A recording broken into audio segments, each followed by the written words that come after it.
In de studieceel van Tresor is het meestal stil. En daarom draaien de poëziemachines heel zachtjes, zonder lood. Sst. Zij het de tentoonstelling ik, over visuele poëzie. Gedichten in beeld. Dat begon al in de jaren 50, met het romrofte tijdschrift Katterbra. Dichters hielden onwudden alleenig net genoeg en begonnen te experimenteren met beeld. Het was eigenlijk een streaming heel specifiek verbonden aan de jaren 50 en 60. Maar toch die periode is het paad vrijmaken om heel vrij om te gaan met tekst en beeld. En wat ik leuk vind om nou te zien in de geerwerking met de kunstenaars, dat ze hadden ik wel wat bevrijd vielen van het klassieke boek, zeg maar. Hè?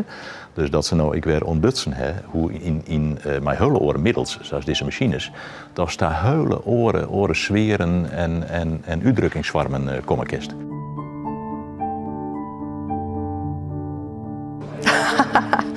Wat ik uitdrukken wil, nou, ik wil hier benoemen ik de relatie lezen tussen de rondje, de kist toch het werk hinnensjen, dus juist zo nou en dan in een leeszeel staan, de kist op de achterkant van het werk zien.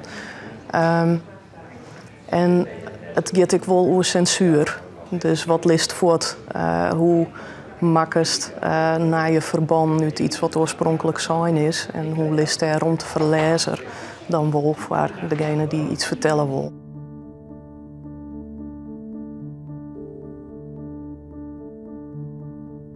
Nou, wat ik mooi vind is dat mensen hier binnenkomen en ze zeggen die voor jou kunstwerken en ze zeggen dat heel stadig aan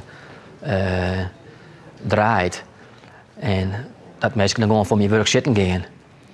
En daarin de zee als het ware ervaren, als op het water is. En dan kun je er gewoon voor zitten.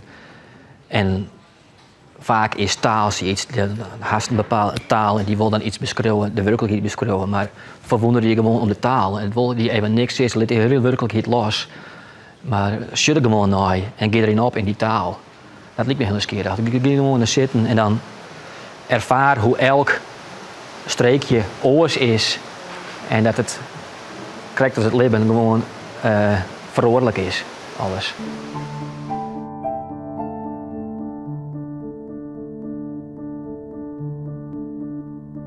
Een van onze redenen om ik te kiezen voor visuele poëzie, dat we meestal net 100% op tekst zetten, maar dat we ze ik meenemen in een wereld van beeld en verbeelding.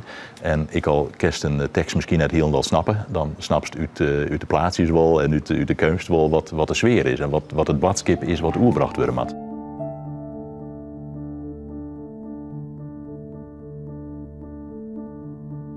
De letters op zich, of de woorden, die hebben het echt meer betjuttingd. Wil het er wel uitzet als tekst. Dus het heeft een soort van serieuze uitdrukking van hoorschrift. Maar tegelijkertijd, wat is de betekenis nog wat je het uit zien verbonden helje. Is het leuk om met orendichters en kunstenaars geer te werken? Ja, verschrikkelijk leuk. Ik hou er echt van samenwerken, van geerwerken. Omdat het je tot oren inzichten brengt. Anders blijf je heel bot in jezelf zitten. Alleen nog achter je bureautjes, maar dat is dan ook het beeld wat je dan een beetje erbij hebt.